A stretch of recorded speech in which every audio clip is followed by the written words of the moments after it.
Baik, kembali kita akan lanjutkan perbincangan kita malam hari ini pemirsa. Mas Badi, ini tadi kalau kita lihat di DPR, PU juga sudah mulai terkena nih ya, dari angka 110 triliun cukup banyak penghematannya sampai di angka 29 tadi ya. Nah betul. Ini tadi sudah di-spill juga oleh Pak Menteri, ternyata strateginya cukup banyak kok yang ternyata bisa dilakukan dengan penghematan anggaran tersebut. Jadi tidak perlu panik juga sebenarnya, gimana nih Mas Badi? Ya, saya kira benar juga sih ya Pak Menteri ya. Kalau ini kan soal apa ya, soal komitmen sebenarnya, soal komitmen efisiensi penggunaan keuangan negara ya, uang negara diefisienkan, diirit-irit gitu ya untuk untuk rakyat kan kayak gitu. Nah misalnya tadi kalau kita belajar dari apa yang disampaikan Pak Menteri maupun hasil yang terbaru dari dari DPR misalnya, PU yang dipangkas sangat besar sekali kan kayak gitu, dari 81 triliun jadi 29 misalnya.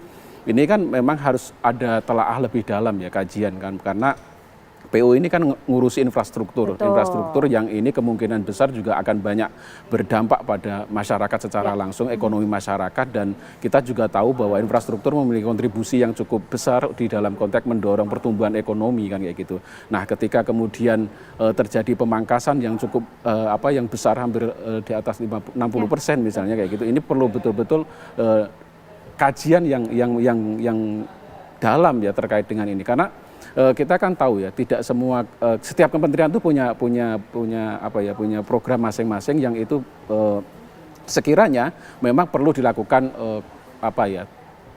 evaluasi terhadap program-program yang sudah disusun oleh kementerian kan kayak gitu. Misalnya kita memang bersepakat bahwa jangan sampai program-program kementerian itu hanya melanjutkan anggaran tahun kemarin, gitu, tanpa ada proses review yang baik, yang ketat kan kayak gitu. Sehingga, karena akan menjadi beban kalau gitu ya Mas? Iya betul, akan menjadi beban. APBN kita kan akan terus terkuras untuk hal-hal yang sifatnya tadi, misalnya soal administrasi.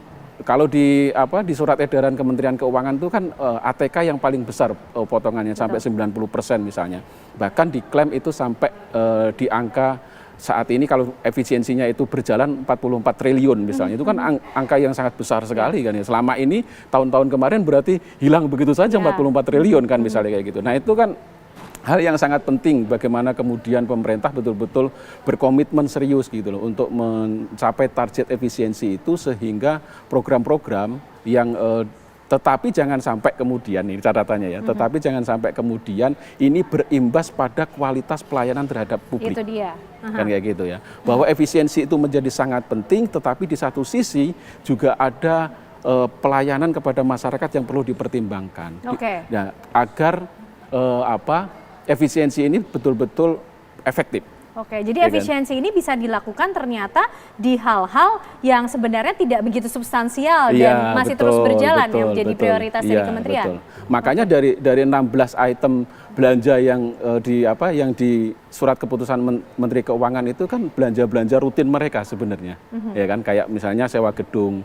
Ya, kita kan jadi kontraproduktif sebenarnya kebijakan efisiensi ini. Di satu sisi efisiensi jalan, di satu sisi pemerintah juga menambah kementerian kelembagaan misalnya kayak gitu kan, yang dimana tadi misalnya taruhlah dari satu direktorat jenderal jadi kementerian misalnya, dari satu direktorat jadi kementerian kayak gitu kan. Ini kan jadi problem sebenarnya. Di satu sisi efisiensi baik, di satu sisi ini ada problem di sini. Nah itu sudah dipikirkan belum sih menurut Mas Badi oleh seorang Presiden Prabowo Subianto? Seharusnya itu sudah masuk agenda tim transisi kemarin.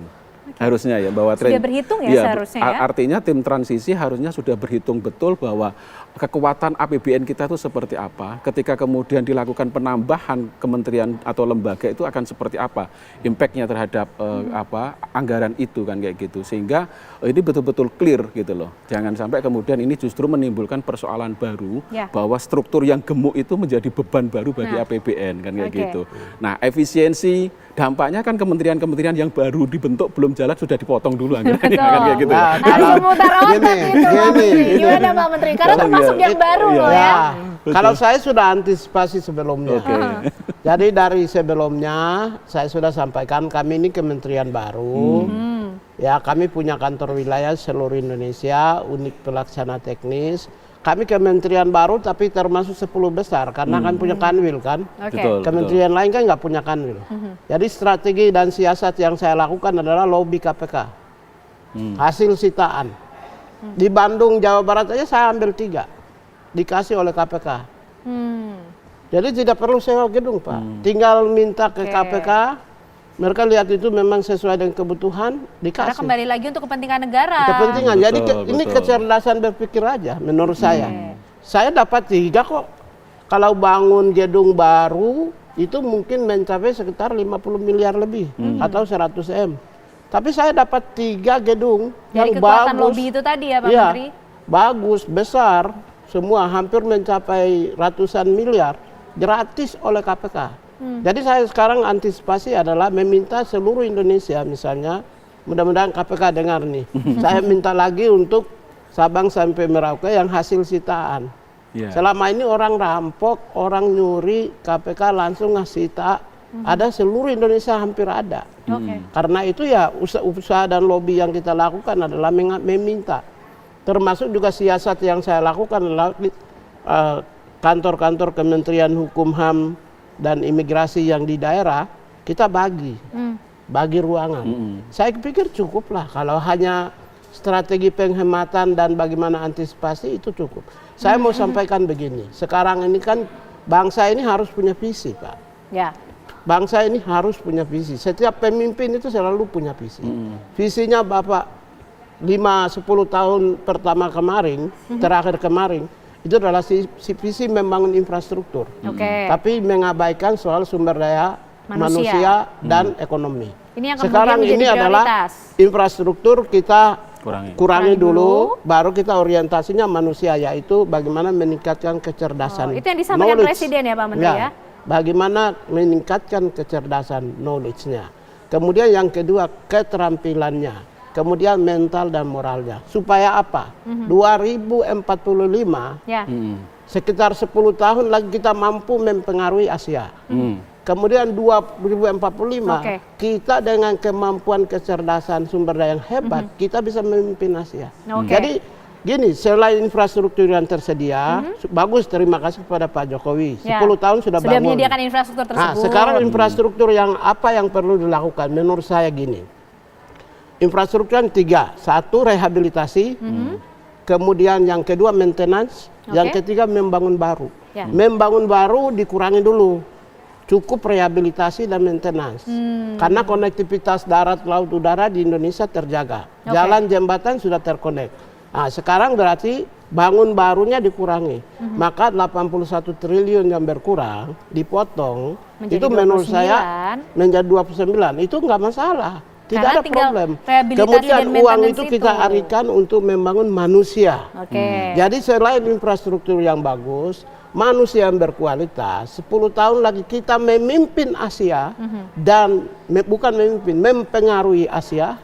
Kita mampu menjadi negara mampu mempengaruhi Asia dan 2045 kita memimpin Asia. Oke. Itu aja. Jadi ternyata cukup banyak yang dilakukan ya, yang dikerjakan oleh seorang Menteri HAM ini Iya. cukup banyak di 105 hari pertama ya Pak. Iya, banyak. Oke. Makanya DPR bilang kamu harus jadi LSM, kamu harus turun lapangan bersama rakyat supaya nanti kayak kerja-kerja Komnas HAM, LSM, aktivis. Nggak bisa, saya menteri yang mempengaruhi membangun peradaban bangsa. Oke, Jadi Mas tidak Badi bisa. sedikit mungkin? Ya, saya kira tidak semua kementerian baru nasibnya sebaik Pak Pinggai ya. Kementeriannya Pak Pinggai kan banyak juga kementerian yang hari ini belum punya gedung, belum masih numpang di kementerian-kementerian atau sewa gedung yang lain, yang saya kira itu juga menjadi ruang efisiensi yang betul-betul bisa didorong oleh pemerintah kan kayak gitu. Karena kan tadi disampaikan oleh pengalaman Pak Pinggai misalnya bahwa aset negara itu sangat banyak yang bisa dioptimalkan untuk misalnya gedung-gedung itu bisa dipakai oleh kementerian-kementerian baru sehingga tidak perlu menyewa. Tetapi faktanya